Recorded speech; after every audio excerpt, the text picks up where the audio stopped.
Assalamualaikum warahmatullahi wabarakatuh.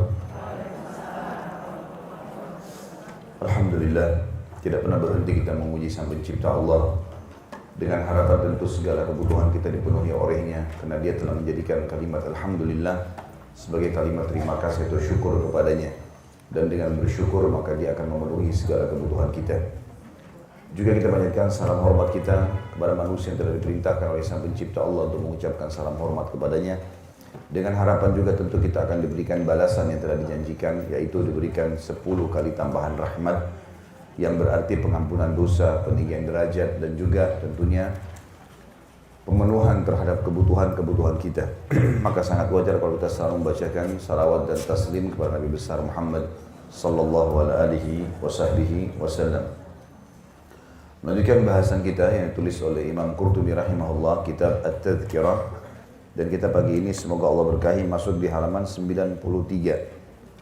Delegasi malaikat maut sebelum kematian terjadi. Diriwayatkan kata Imam Qurtubi dalam sebuah khabar, dan khabar berarti juga sebuah riwayat, bahwa salah seorang Nabi pernah berkata kepada malaikat maut alaihimussalam, "Tidakkah kamu punya seorang delegasi yang kamu suruh datang mendahuluimu supaya manusia bersiap-siap menyambut kedatanganmu?" "Benar demi Allah," jawab malaikat maut, "aku bahkan punya banyak sekali delegasi berupa macam-macam gangguan dan penyakit, uban yang ada di kepala, berbagai hal yang menyedihkan, dan berkurangnya pendengaran juga penglihatan. Jika orang yang ditimpa hal-hal tersebut tidak mau sadar juga dan tidak mau bertaubat, maka tak kala aku datang hendak mencabut nyawanya, aku menyeruhnya, bukankah aku telah mengirim terlebih dahulu kepadamu delegasi demi delegasi dan peringatan demi peringatan? Aku adalah delegasi terakhirmu. Tidak ada lagi yang lain sesudahku, dan aku adalah peringatan terakhir. Tidak ada lagi peringatan lain sesudahku. Tidak ada satu hari pun di mana matahari terbit dan terbenam, melainkan malaikat maut menyeru, hai orang-orang yang telah berumur 40 tahun, inilah saatnya kalian mengambil bekal. Selagi kalian masih berakal, anggota-anggota tubuh kalian masih kuat perkasa. Hai orang-orang yang telah berumur 50 tahun, telah dekat saatnya memetik dan panen. Hai orang-orang yang telah berumur 60 tahun, kalian telah melupakan hukuman Allah dan melalaikan jawaban atas firman Allah subhanahu wa ta'ala yang telah disebutkan di dalam surah Fatir ayat 37. A'udzu billahi minasyaitonir rajim. Awalam nu'ammirkum ma yatadzakkaru fihi man tadzakkara wa ja'akumun nadhir. Bukankah kami telah memanjangkan umurmu dan dalam masa yang cukup untuk berfikir bagi orang-orang yang mau berfikir, dan bukankah telah datang kepadamu an-nadhir atau pemberi peringatan? Sampai sini dulu. Khusus lembaran ini kita harus mengambil pelajaran penting Bapak Ibu sekalian, dan sekaligus menepis beberapa persepsi negatif tentang masalah mati. Misal, orang menganggap nanti sudah keriputan, sudah tua sekali, sudah bungkuk badannya, baru dia mati. Ini persepsi salah. Karena banyak yang masih bayi mati, remaja mati. Persepsi yang lain, orang menganggap dia akan mati kalau masuk rumah sakit, sakit parah, di ICU. Maka ini juga persepsi yang salah. Karena ukuran rumah sakit dibandingkan dengan jalan raya, mana yang lebih banyak manusianya? Di jalan raya. Ruangan ICU ada berapa di rumah sakit? 1 atau 2. Mana manusia miliaran? Berarti persepsi orang yang menganggap bahwasanya sakit dulu baru mati itu keliru. Karena sedikit sekali orang masuk rumah sakit. Gak banyak. Gitu kan?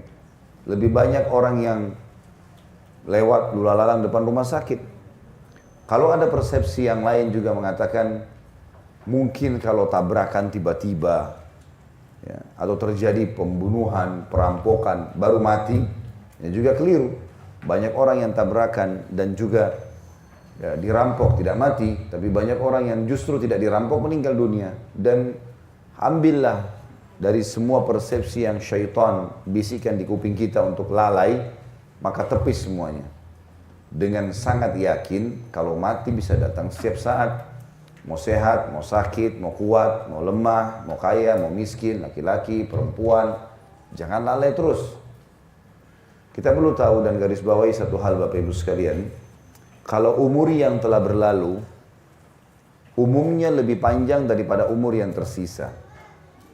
Karena umur yang telah berlalu, itu yang sudah pasti kita laluin. Misal umur kita 40 tahun. Itulah umur kita yang sebenarnya yang sekarang. Yang sudah kita laluin, sudah kita nikmati, sudah kita lakukan berapa banyak aktivitas. Umur ke depan, kita nggak tahu. Sehari kah, 2 hari kah, seminggu kah, kita nggak tahu. Tapi umumnya kata ulama, umur yang berlalu pasti lebih panjang daripada umur yang akan datang. Karena umur akan datang masih tanda tanya. Nggak tahu berapa lama. Tanamkan baik-baik itu di benak kita Bapak Ibu sekalian supaya kita sadar. Banyak orang yang terus lalai, seakan-akan dia masih lebih panjang. Kalau sekarang 40 tahun berarti kalau saya hidup lagi 40 tahun ke depan, saya masih berumur 80 tahun. Kalau enggak, kalau meninggal tiba-tiba, banyak orang loh, kulitnya mulus, badannya sehat, apalah dengan bahasa-bahasa manusia, seksi lah, cantik lah, gagah lah, tampan lah, apalah segala macam, hilang cuma jadi kenangan. Begitu mati cuma dikenang, oh ibu itu dulu cantik. Dulu, selesai. Sekarang udah dimakan oleh tanah pipinya, gitu kan. Udah gak ada lagi, gitu kan. Oh dulu ibu itu suka datang ke salon ini, dulu. Gitu. Orang cuma mengenang begitu. Oh ini sepatunya dia, oh ini tasnya, oh ini tempat duduknya di majelis taklim. Orang cuma kenang. Orang cuma kenang begitu. Tetap kita secara pribadi yang akan menghadapinya. Maka jangan lalai terus ini. Seorang mukmin dan mukminah harus cerdas.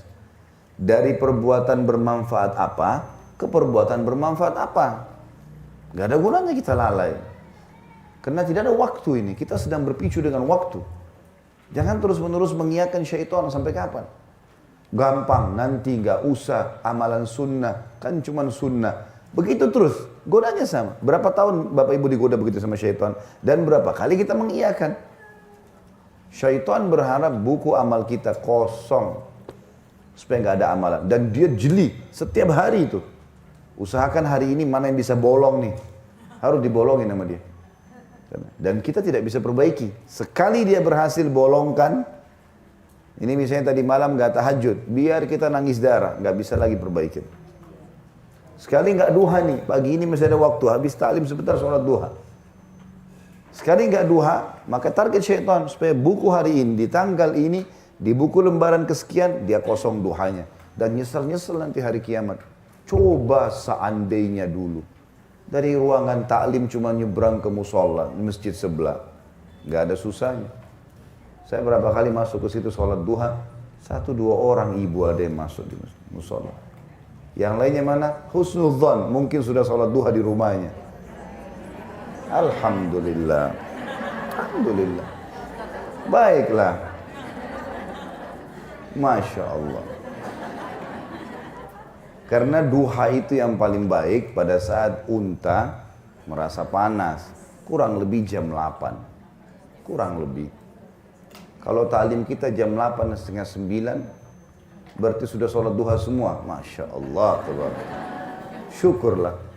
Ya urusan Bapak Ibu sama Allah. Saya cuma tugasnya mengingatkan. Artinya kalau ada orang yang sudah jalankan, Alhamdulillah. Bersyukurlah. Tapi kalau yang belum, sampai kapan mau belum nih? Sampai kapan nggak mau? Dan apa alasannya? Malas saja. Karena malas, karena semua bisa, tinggal wudu, tinggal sholat. Syaitan bisikin, oh duha panjang tuh, 8 rakaat.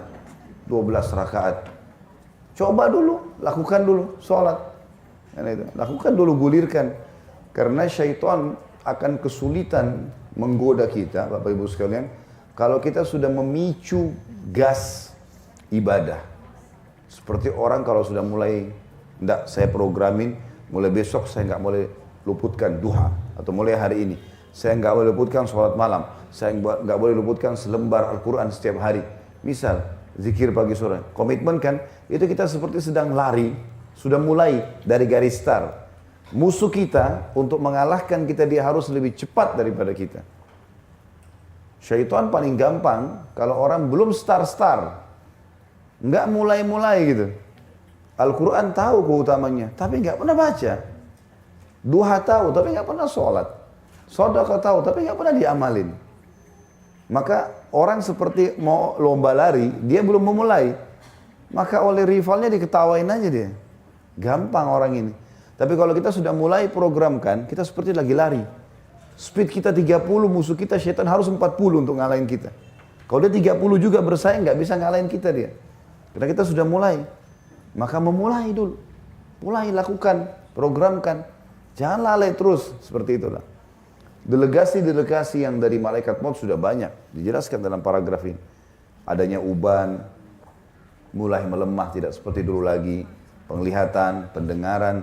Enggak Ustaz, saya masih kuat semuanya. Baiklah, kalau gitu tunggu panggilan yang terakhir nanti. Kalau tetap merasa begitu. Tiba-tiba nanti datang malaikat maut baru nyesel. Coba dulu ya, nah, coba dulu nggak ada gunanya. Selanjutnya di lembar setelahnya 94, demikian juga disebut oleh Abul Faraj Ibnul Jauzi dalam kitabnya Raudatul Mushtaq wa At-Tariq ilal Malik Al-Khallaq. Maksudnya taman yang dirindukan, terjemahannya ya, dan jalan menuju Raja Sang Pencipta. Itu nama bukunya. Sementara itu dalam Sahih Bukhari, jadi ini buku Ibnu Jauzi ya.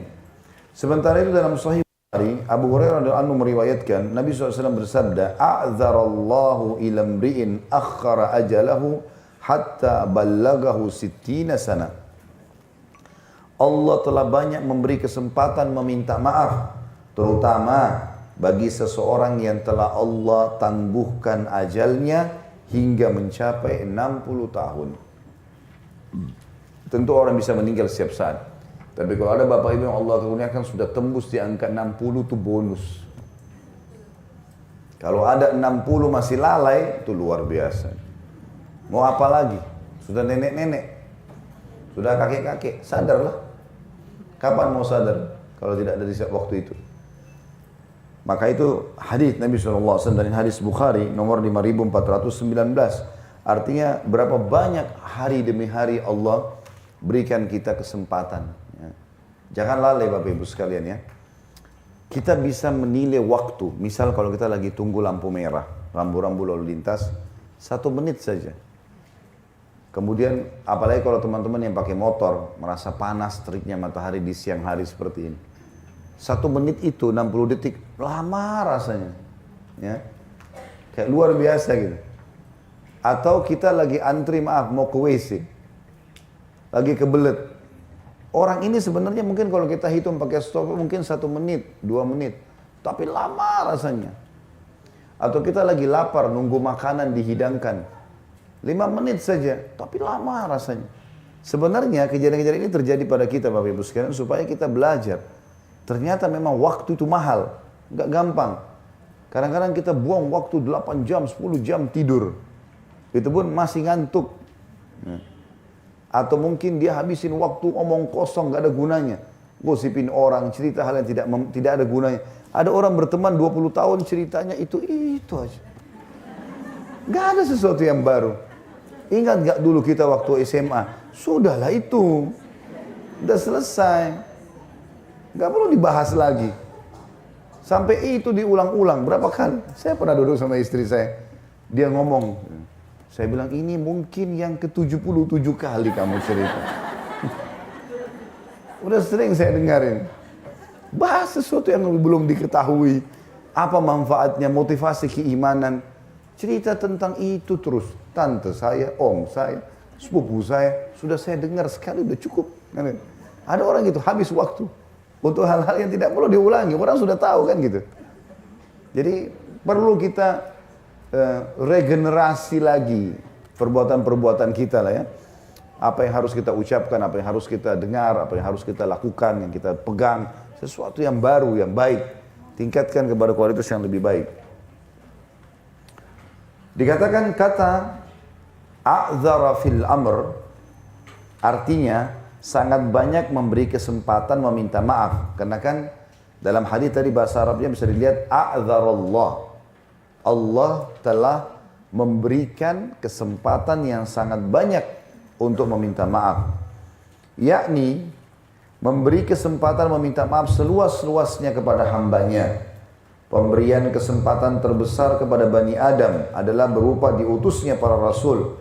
Dengan begitu, sempurnalah alasan untuk menghukum atas kesalahan dan kelengahan mereka. Perhatikan firman Allah Subhanahu wa taala di dalam surah Isra dan surah Fatir. Isra ayat 15, Fatir ayat 37. Silakan dibuka Al-Qur'annya. Karena di sini tidak ditulis ayat Al-Qur'annya. Surah nomor 17 ya. Iya, ayat 15. A'udzu billahi minasyaitonir rajim. Man ihtada fa innama yahtadi li nafsihi wa man dhalla fa innama yadhillu 'alayha wa la taziru waziratun wizra ukhra wa ma kunna mu'adzibina hatta nab'atha rasula. Barang siapa yang berbuat sesuai dengan hidayah Allah, maka sungguhnya dia berbuat itu untuk keselamatan dirinya sendiri. Halal dia nikmati, haram dia tinggalkan, ya. Perintah dikerjakan, yang dilarang dijauhi. Itu buat dirinya sendiri. Dan barang siapa yang sesat, maka sesungguhnya dia tersesat bagi kerugian dirinya sendiri. Gak mau dengar, gak mau diingatkan, terus mau lalai, dia rugi sendiri. Dan seseorang yang berdosa tidak dapat memikul dosa orang lain. Jadi kalau ada temannya bapak ibu yang bilang, gak apa-apa buat aja nanti saya yang tanggung dosanya. Ayo kita ke diskotik, ayo kita zina, ayo kita apalah. Sudah gampang, saya yang tanggung dosanya. Nggak ada itu. Tetap aja kita dihukum, dia dihukum. Tapi dia dapat double dosa. Karena dia yang mengajak. Dan kami tidak akan mengadab sebelum kami mengutus seorang rasul. Makna mengutus seorang rasul adalah datangnya para nabi-nabi dan rasul. Kalau mereka sudah meninggal kayak keadaan kita sekarang, Nabi Muhammad SAW sudah meninggal, maka akan banyak penyambung lidah beliau SAW, para ulama, para da'i. Bapak ibu juga hadir majelis ilmu begini, hanya dengarkan firman Allah ini. Dengarkan penjelasan para ulama, jelas hadis-hadis Nabi SAW. Maka itu juga masuk dalam istilah Rasul. Karena sampai kepada kita delegasi-delegasi itu, peringatan-peringatan itu. Kemudian kita lihat surah Fatir. Surah nomor 35 ya. Ayat 37. A'udzu billahi minasyaitonir rajim. Wa hum yastarikhuna fiha rabbana akhrijna na'mal salihan. Rabbana akhrijna na'mal salihan ghaira alladhi kunna na'mal.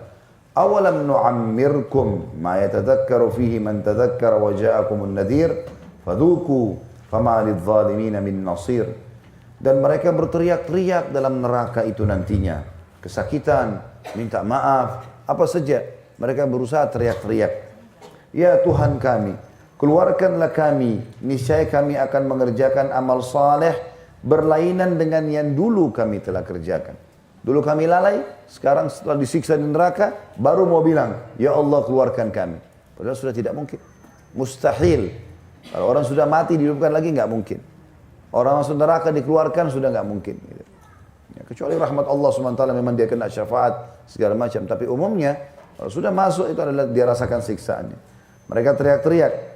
Dan Allah menjawab, dan apakah kami tidak memanjangkan umurmu dalam masa yang cukup untuk berfikir? Bagi orang yang mau berfikir, banyak waktu, 24 jam, 1 jam aja kita dengarin ceramah setiap hari. Sampai peringatan kok, masih ada 23 jam aktivitas yang lain. Dan apakah tidak datang kepada kalian pemberi peringat? Gak pernah dengar ceramah sama sekali? Gak ada pernah orang nasihatin kamu? Maka rasakanlah azab kami, dan tidak ada bagi orang-orang yang zalim seorang penolong pun. Sudah mati, gak ada yang tolong. Biar nangis-nangis, biar darah yang keluar. Dalam riwayat tentang neraka, kata Nabi SAW, ahli neraka akan menangis saking habis air matanya keluar darah. Tapi nggak ada gunanya. Untuk apa? Sekarang bapak ibu masih sehat, kuat. Di pagi ini di ruangan ber-AC, Allah dengarkan nasihat-nasihatnya. Beruntunglah orang yang berakal. Tangkap, amalin. Punya dosa yang lalu, minta maaf. Sekarang kurang amal soleh, perbaiki ke depan. Sampai meninggal. Tugas kita cuma sampai ajal datang kok. Sabarlah sedikit. Ya. Kan begitu. Harusnya begitu. Ada yang berpendapat bahwa yang dimaksud pemberi peringatan ialah Al-Quran. Di dalam ayat. Bukankah telah datang kepada kalian pemberi peringatan, maksudnya Al-Quran. Ya, sudah diterjemahkan dalam berbagai macam bahasa. Bisa dimengerti. Sekarang lebih mudah lagi. Lebih luar biasa nanti. Ya, hujjah Allah subhanahu wa ta'ala pada hari kiamat. Karena di handphone kita semua ada. Dunia sekarang di tangan kita nih. Apa saja kita mau bisa kita baca. Bisa kita lihat. Lain lagi kata beliau pendapat yang diriwayatkan oleh Ibnu Abbas radhiyallahu anhu, Ikrimah, Sufyan, Waqi', Al-Husain bin Fadl, Al-Farra dan At-Tabari. Mereka berkata, pemberi peringatan ialah uban kepala. Ya. Ini biasa bahkan ada orang subhanallah masih 20 lebih, masih 30 lebih sudah ada ubannya. Sengaja dicet, ditutupi. Biarin dia tumbuh jadi lihat, oh saya sudah rambut putih, gitu. Karena uban datang kepada seseorang pada usia tua sebagai tanda meninggalkan masa muda yang merupakan usia bercanda dan bermain. Sebagaimana kata penyair. Ya.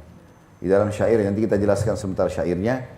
Maka Al-Qadhi Mundir bin Sa'id Al-Balluti rahimahullah memperingatkan kepada orang yang mengambil hikmah dari tanda-tanda tersebut dengan syairnya. Kenapakah kamu masih juga bercanda? Sementara peringatan telah datang, sementara peringatan telah datangi Anda dan jaring kematian begitu juga, maksudnya peringatan dan jaring kematian telah datang. Begitu juga telah sangat dekat hampiri Anda, sesungguhnya di saat kematian tiba ada sakarat yang kita rasa. Maka waspadalah jika ia tiba, dokter pun tidak bisa berbuat apa-apa. Sebenarnya kamu tahu pasti urusan-urusan sebangsa ukhrawi. Maka beramallah. Artinya kamu tahu akhirat akan datang sebenarnya. Maka beramallah sesungguh hati wahai orang bijak bestari, orang yang berakal. Malam-malammu berlalu cepat sementara kamu tak segera taubat. Bahkan terus saja yang kulihat tidak henti dalam maksiat. Benarkah kamu suka mati tiba-tiba? Padahal kamu tahu dengan nyata, tidak ada tempat berlindung darinya. Tidak ada benteng yang bisa menolak kehadirannya. Lalu, hanya ada dua pilihan. Mana di antara Tuhan tentukan, ke surga yang didekatkan, atau ke sakar, atau neraka yang dinyalakan. Al-Faqih Abu Abdullah Muhammad bin Abi Zimmin rahimahullah juga pernah menyebutkan dalam syairnya, maut setiap saat menggelar kafan. Sedang kita senantiasa melupakan terhadap apa yang menyembuhkan, terhadap apa yang menyelamatkan. Jadi kita sudah tahu mati akan datang, sudah tahu sebenarnya penawarnya, amal soleh dan iman. Tapi lalai terus, kita selalu lalaikan yang bisa menyelamatkan kita dari kematian dan dari kafan itu. Ada sebuah riwayat ketika malaikat maut menemui Nabi Daud alaihissalam, lalu beliau bertanya, Daud tanya, siapa kamu ini? Karena dalam sosok manusia. Lalu dia menjawab, aku adalah makhluk yang tak pernah takut kepada para raja. Tak bisa dihalangi oleh gedung-gedung. Dan tidak mau menerima suap. Kalau begitu, kamu adalah malaikat maut, kata Nabi Daud. Kata malaikat tersebut, benar, sahutnya. Kata Daud, kenapa kamu datang kepadaku sementara aku belum siap? Maka malaikat maut berkata, hai Daud, mana fulan kerabatmu? Mana fulan tetanggamu? Mereka semua telah meninggal dunia. Tidakkah kamu mengambil pelajaran dari mereka? Sehingga kamu bersiap-siap. Ya. Jadi ini kisah yang dinukil masyhur sekali tentang Nabi Daud alaihissalam ya. Jadi dalam riwayat yang lain, asar yang lain dikatakan Nabi Daud alaihissalam sering didatangi oleh malaikat maut berkunjung. Maka Nabi Daud pun berkata, kalau engkau ingin datang satu hari nanti mencabut ruhku, berikanlah aku pemberitahuan sebelumnya. Maka lama bertahun-tahun Nabi Daud tidak didatangi malaikat maut. Begitu rambutnya sudah mulai beruban Daud alaihissalam, datang malaikat maut. Lalu Nabi Daud tanya, kamu datang berkunjung atau mencabut ruhku? Kata malaikat maut, mencabut ruhmu. Lalu dia bilang, bukankah saya minta agar diberikan peringatan? Kata malaikat maut, bukankah rambutmu sudah putih semua? Sudah rambut ubannya kan? Bukankah badanmu sudah melemah, bukan seperti waktu kamu masih remaja? Bukankah tetanggamu fulan telah meninggal? Kerabatmu fulan telah meninggal? Itulah tanda-tanda datang sebelum aku datang. Kalau mati datang nggak bisa ditunda. Tentu para nabi-nabi punya sedikit ya pengkhususan ya. Dalam sebuah riwayat yang sahih kata Nabi SAW, semua nabi-nabi diberikan khiyar. Pada saat mau meninggal, dikasih kesempatan. Mau dipanjangin umur nggak? Kalau mereka mau dipanjangin, tapi khusus nabi-nabi. Kalau saya sama bapak ibu di sini mustahil, mengkhayal, pasti mati. Bagaimanapun sehatnya, olahragawan kah, vitaminnya bagus lah, rumahnya mewah, mati. Selesai. Hari ini mati, dibungkus, dimandikan, besok masuk ke kuburan. Udah sadar, tidak ada urusannya lagi yang lain. Sadarlah. Jangan terus-menerus lalai. Begitu pula Nabi Musa alaihissalam pernah kedatangan malaikat maut, tapi dalam sosok manusia. Maka malaikat maut langsung tiba-tiba mengatakan, saya ditugaskan mencabut ruhmu. Nabi Musa nggak tahu ini. Nabi Musa pukul. Dalam riwayat bahkan dikatakan dicabut matanya oleh Nabi Musa. Karena Nabi Musa pikir ini orang main-main bercanda. Lagi sakit Nabi Musa alaihissalam. Maka malaikat pun mengeluh kepada Allah subhanahu wa ta'ala. Lalu kemudian diutuslah kembali malaikat maut. Dan menjelaskan kalau dia adalah malaikat maut. Lalu Musa alaihissalam meminta maaf. Gitu kan. Karena tidak tahu. Lalu kemudian ditanya, hai Musa, Tuhanmu menawarkan, maukah kamu dipanjangkan umur 1000 tahun? 1000 tahun. Umurnya Nabi Musa itu 120 tahun. Waktu mau meninggal 120 tahun. Ini ditambah 1000 tahun. Lebih panjang daripada dia hidup. Kata Nabi Musa alaihissalam, 1000 tahun banyak. Tapi Allah ilhamkan dalam hatinya perkataan. Lalu dia mengatakan, sebentar, setelah 1000 tahun, apa yang terjadi? Kata malaikat maut, semua pasti mati. Kata Musa alaihissalam, kalau begitu sekarang saja. Udah selesai, tugas dunia sudah diselesaikan sampai sini oleh Allah. Udah saya mau menuju ke akhirat. Mau hasil panennya mau diambil nih sekarang. Selama hidup sudah banyak melakukan perbuatan baik, sekarang saatnya panen. Nabi Muhammad SAW juga begitu. Beliau pada saat mau meninggal, beliau berkata kepada salah satu pembantunya, laki-laki. Waktu beliau pulang, setelah banyak masuk Islam, pulang dari perang Tabuk, masuk Islamnya banyak suku-suku Arab, seluruh jazirah waktu itu masuk Islam, gitu kan. Sampai Madinah penuh dengan orang-orang. Maka Nabi SAW malam hari minta ke Baqi. Berkata kepada pembantunya ini, temani saya ke Baqi, ke kuburan para sahabat. Lalu beliau pun melihat, mendoakan mereka sambil berkata, sungguh waktu sudah sangat dekat. Seorang hamba diberikan pilihan oleh Tuhannya, apakah dia hidup di dunia dengan umur yang panjang dan memimpin dunia, atau dia menuju ke akhirat. Maka dia pun memilih akhirat. Itu riwayat. Riwayat yang lain kata Nabi SAW, sungguh aku telah diberikan pilihan oleh Tuhanku. Hidup panjang sampai menjelang hari kiamat. Bayangkan Nabi Muhammad SAW dikasih umur pilihan sampai hari kiamat. Bukan cuma seperti Nabi Musa 1000 tahun. Sampai kiamat terjadi baru Nabi Muhammad SAW mati. Ditawarkan kepadaku untuk hidup sampai hari kiamat dengan menjadi raja dunia. Jadi kan? Semua genggam digenggamku dan aku tetap masuk surga. Dengan aku mati sekarang dan bebas tugas. Itu pun masuk surga. Maka aku pun memilih sekarang. Orang beriman subhanallah tidak akan mau lama-lama di dunia. Bagi dia dunia sebentar dilewatin. Selesai. Dan dunia memang begitu sifatnya ya. Kita lagi pengen datang ke satu mall. Sudah datang, selesai. Habis itu apa? Kita mau makan satu, kita habis makan. Udah. Seperti sesuatu yang terlintas sebentar saja. Berapa kali kita mau makanan favorit kita dan kita sudah berhasil makan. Habis itu apa? Selesai. Artinya kalau kita pun tidak dapat kita makan apa saja, waktu itu selesai urusannya. Laparnya tetap hilang. Tapi begitulah dunia, beda dengan akhirat. Seorang mukmin sadar, dia akan menuju ke akhiratnya. Sekarang kita masuk ke sub-bahasan. Dari ayat tadi dikatakan, ya, bukankah telah datang kepada kalian An-Nadhir? Dan An-Nadhir artinya pemberi peringatan. Khusus kalimat An-Nadhir oleh Imam Qurtubi rahimahullah dirincikan lagi. Menurut salah satu pendapat, tafsir daripada kalimat dalam Al-Quran tadi, ya, yang disebutkan dalam surah Fatir, ya, ayat 37 tadi. Di penutupan ayat dikatakan, bukankah telah datang kepada kalian pemberi peringatan? Yang dalam ayatnya, waja'akumun nadhir. Kata beliau, menurut salah satu pendapat, an-nadhir atau pemberi peringatan pada ayat tersebut di atas surah Fatir tadi, ayat 37, maksudnya adalah demam. Sebagaimana dinyatakan dalam sabda Nabi SAW, demam adalah pemberi peringatan tentang mati, yakni perintis kematian. Siapa di antara kita yang belum pernah demam? Dan sudah berapa kali kita demam selama kita hidup? Itu sudah peringatan-peringatan. Ya. Sedang menurut Al-Azhari, maksud hadis ini ialah bahwa demam itu merupakan delegasi maut. Jadi seakan-akan demam itu memberitahu dan memberi peringatan akan datangnya mati. Dan ada pula yang berpendapat bahwa an-nadhir yang dimaksud ialah matinya keluarga, kerabat, kekasih, ataupun saudara. Yakni hal itu merupakan peringatan bagi siapapun yang menyaksikan bahwa dia pun akan mengalami peristiwa yang sama kapan saja, bahkan dalam hitungan hari, jam, atau detik. Sebuah syair menjelaskan masalah itu. Aku melihat kamu membawa mereka, maksudnya orang-orang yang sudah mati, dan tidak kau kembalikan lagi. Maka agaknya aku pun akan kamu bawa juga, dan pasti tidak akan kembali lagi.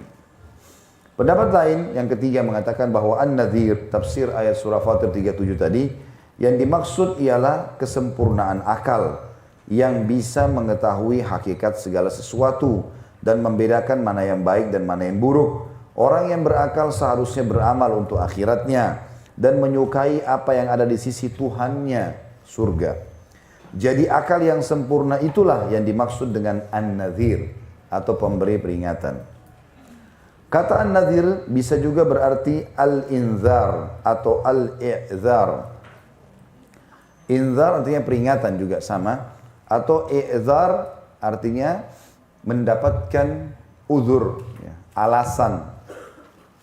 Karena ketiga kata itu satu dengan lainnya hampir bersamaan artinya, yakni pemberi peringatan atau pemberi alasan atau hujjah. Adapun pemberian hujjah yang terbesar bagi hukuman Allah kelak ialah diutusnya para rasul kepada umat manusia.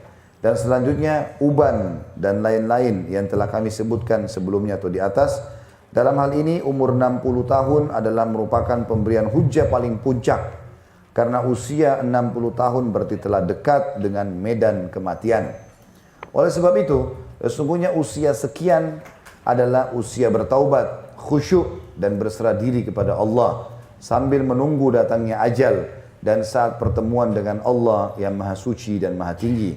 Dengan demikian, pada usia sekian harusnya manusia menyadari bahwa Allah yang Maha Suci dan Maha Tinggi sedang memberinya hujjah demi hujjah, argumen demi argumen, penjelasan demi penjelasan, dan peringatan demi peringatan bagi hukumannya kelak.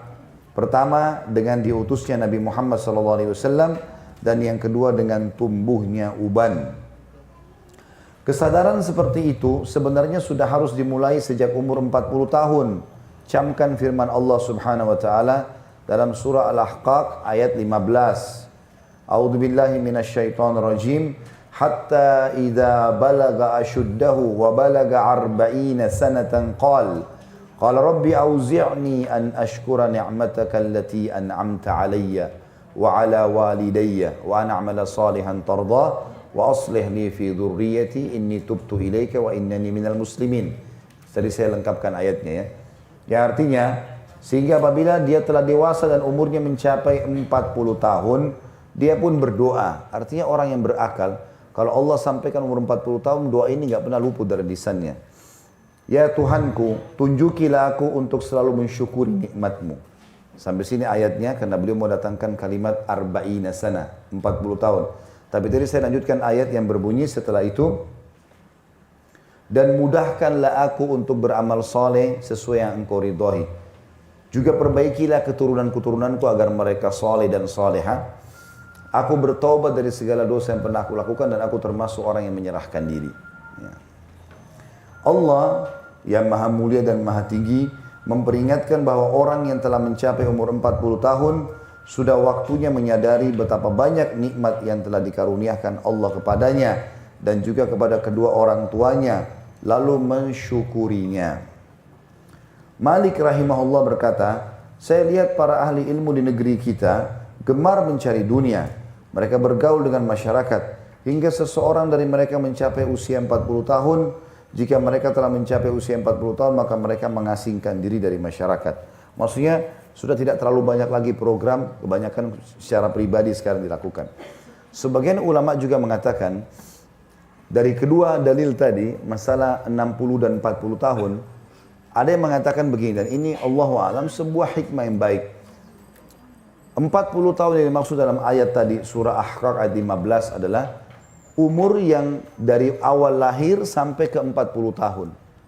Itu berarti saatnya di mana dia selalu memohon kepada Allah agar diperbaiki amal solehnya, diterima tobatnya. Jadi bukan berarti pas angka 40-nya, sehingga kalau di ruangan ini ada yang hadir, oh saya masih 39,5, ya. Masih belum, enggak. Karena yang dimaksud di sini kalimat hikmah adalah kalau dia terus saja dari awal dia balik, ya, awal dia lahir, awal dia balik lah ya, sampai 40 ini saatnya dia terus memohon kepada Allah agar dimudahkan. Karena ahqaq ini artinya itu, ya Allah, ya, mudahkanlah aku bersyukur atas nikmat-nikmat yang kau limpahkan kepadaku dan kedua orang tuaku, dan juga mudahkan aku untuk beramal soleh yang kau ridhoi, perbaiki keturunanku, gitu kan.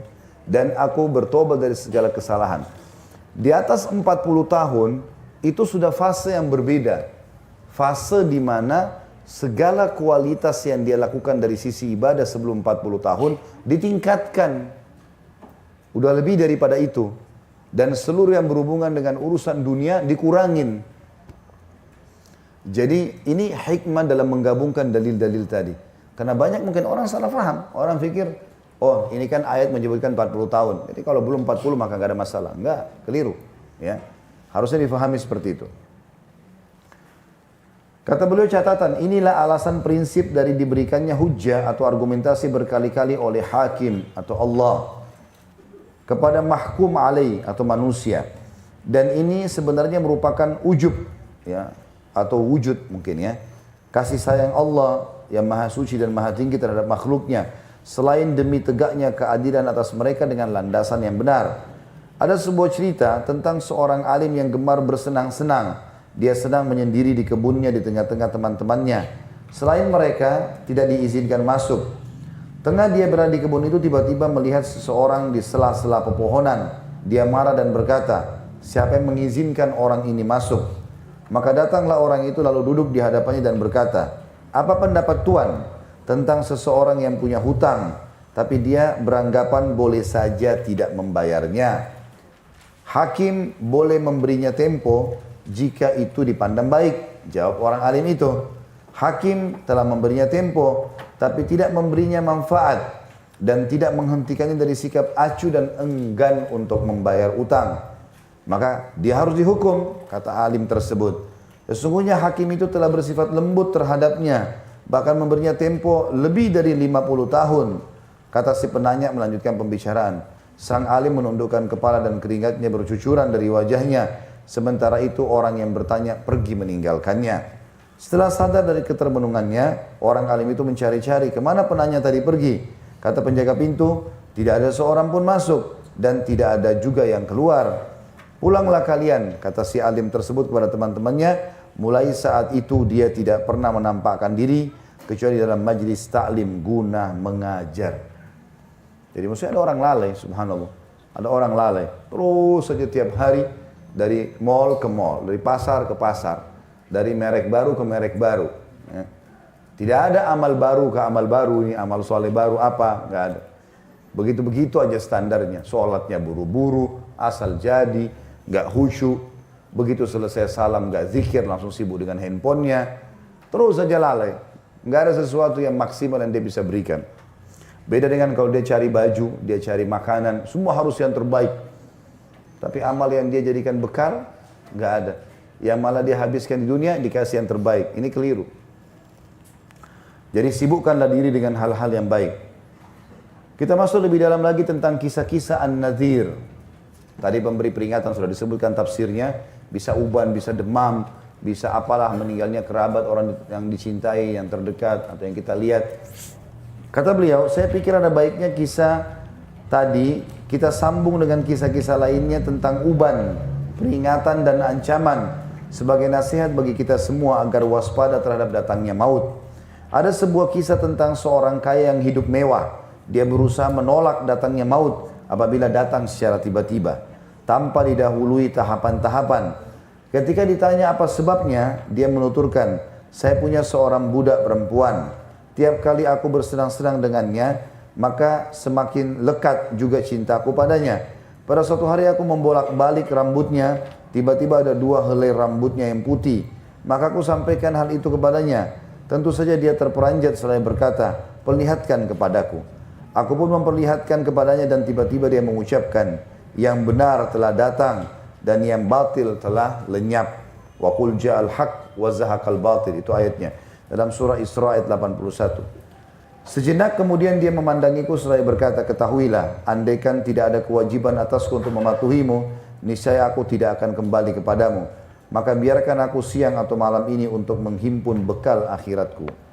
Maka aku berkata, tidak disebut dermawan, juga tidak mengapa. Lalu dia marah dan berkata, apakah engkau menghalangi aku dari Tuhanku? Padahal dia telah memberitahu aku akan segera bertemu dengannya.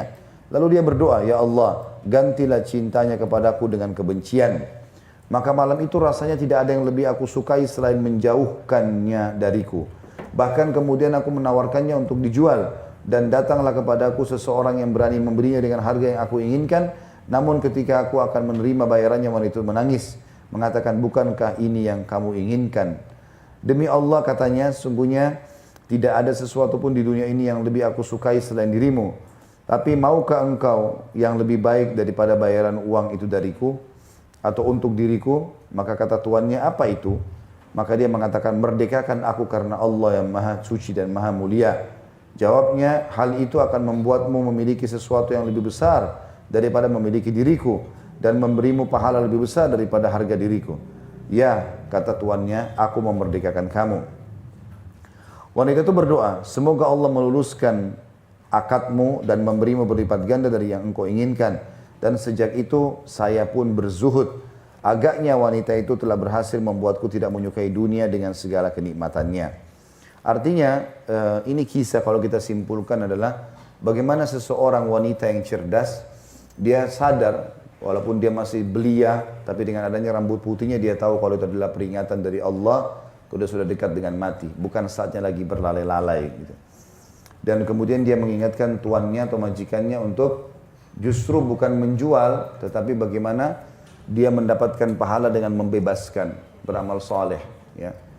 Kalau kita sempat beramal soleh, Bapak Ibu sekalian, dan kita meninggal setelahnya, demi Allah tidak ada yang lebih membahagiakan kecuali amal soleh yang sempat kita kerjakan itu. Maka jangan tunda-tunda. Berapa kali orang minta kita tolak. Ya. Berapa kali kita tunda-tunda amal soleh. Memberikan baju kah, memberikan makanan kah, selalu kita lalai. Nabi Muhammad SAW dalam hadis Bukhari Muslim pernah, selesai sholat asar, belum zikir, baru salam, duduk menghadap para sahabat, langsung tiba-tiba berdiri. Dan saking cepatnya Nabi SAW berdiri, beliau sempat melewati pundak-pundak para sahabat.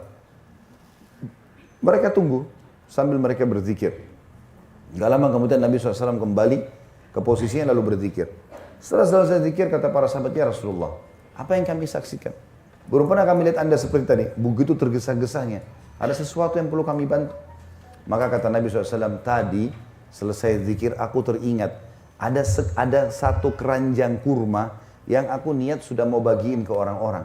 Tapi lupa, maka aku segera menjalankannya, kemudian aku kembali lagi berzikir. Berapa banyak baju yang ibu dan bapak punya di lemari, kayaknya ini saya mau kasih orang deh. Tapi terus saja di situ tergantung. Sudah berapa lama nggak dikeluarin? Berapa banyak program sosial di otak kita? Oh iya, Ustadz tadi bilang masalah rumah anak yatim, kayaknya saya mau kasih. Udah kasih belum? Masalahnya cuma dengar. Nah, masjid dibangun, berulang-ulang Allah sampaikan di kuping kita. Ada masjid di sini, ada masjid di sini. Kita dengar, oh iya masjid bagus. Ah tapi nggak usah deh, nanti masjid lain saja. Belum tentu loh di sana bisa kita kasih. Allah sampaikan di telinga kita. Berapa kali kita dengarkan azan, berapa kali kita dengarkan ayat-ayat, hadis-hadis, kisah-kisah orang soleh. Tapi kita engahkan saja. Ingat Bapak Ibu sekalian, orang yang cerdas, orang yang sampai di kupingnya peringatan, dia langsung terima. Karena kalau telinga kita nggak terima, Allah datangkan nanti ke anggota tubuh yang lain dan berat. Allah kan penyakit-penyakit, masalah-masalah. Kita nggak mau keluarin dengan sukarela uang kita, Allah buat nanti orang curi uang kita. Orang utang kita tidak dibayar. Jadi lebih parah. Kenapa nggak dari awal sukarela kita kasih? Jadi jangan tunggu sesuatu yang lebih berat baru kita mau beramal. Itu makna tadi yang bisa kita ambil dari apa yang disampaikan itu. Kemudian Abdullah bin Abi Nuh berkata, saya pernah melihat seorang tua di masjid Rasulullah Sallallahu Alaihi Wasallam. Saya sering melihatnya membersihkan debu dari dinding-dinding masjid dengan pelapa kurma. Saya tanyakan siapa dia dan seseorang menjawab, dia adalah seorang keturunan Uthman bin Affan radhiyallahu anhu. Dia sebenarnya punya anak-anak, budak-budak dan kekayaan yang banyak.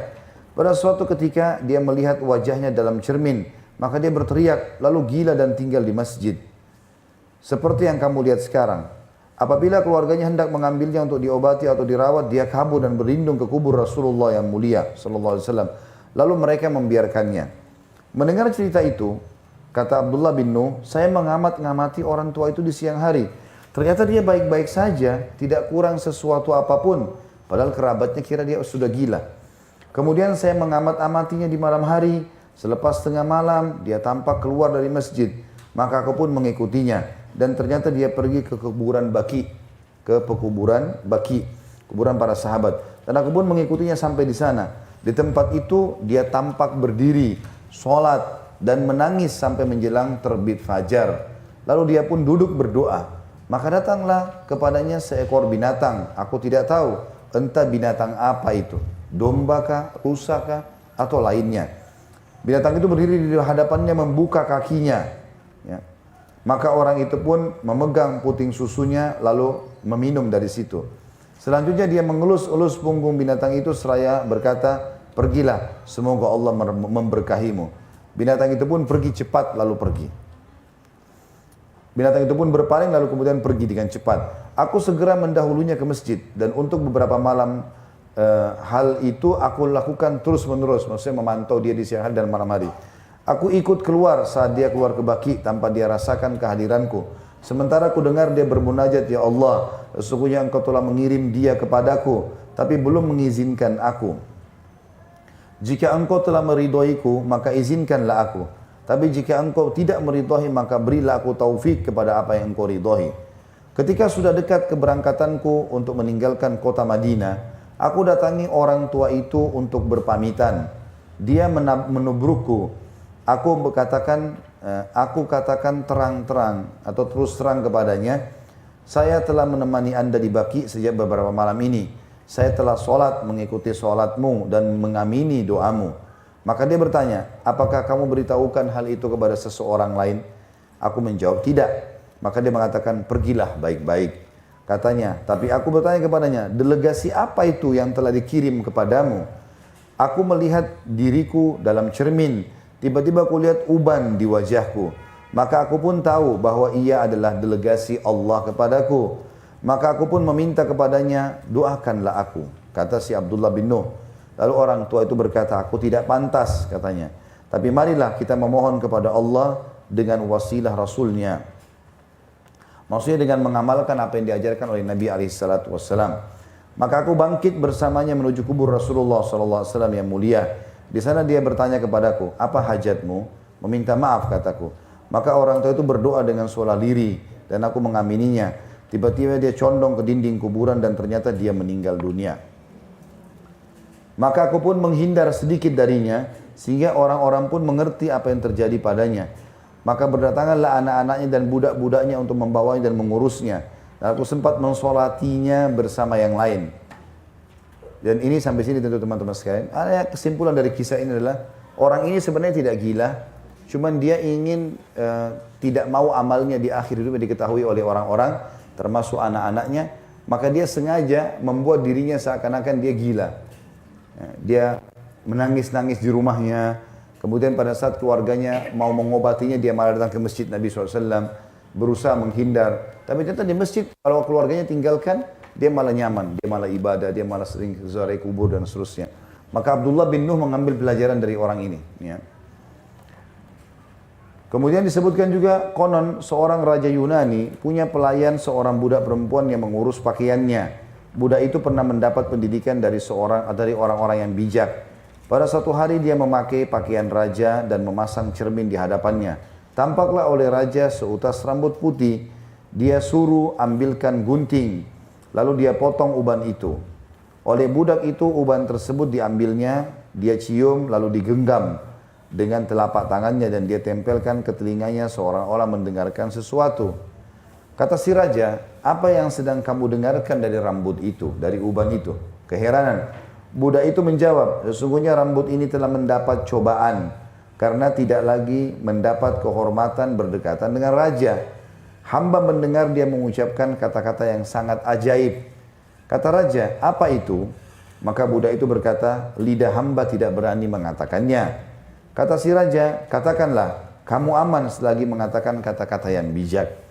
Maka budak wanita itu berkata yang dimaksudkan bahwa uban itu mengatakan, hai raja, yang diberi kekuasaan untuk sementara. Sesungguhnya dari semula aku sudah khawatir kamu akan menghukum aku dengan semena-mena. Maksudnya dengan memotongku dan mencabutku, uban itu.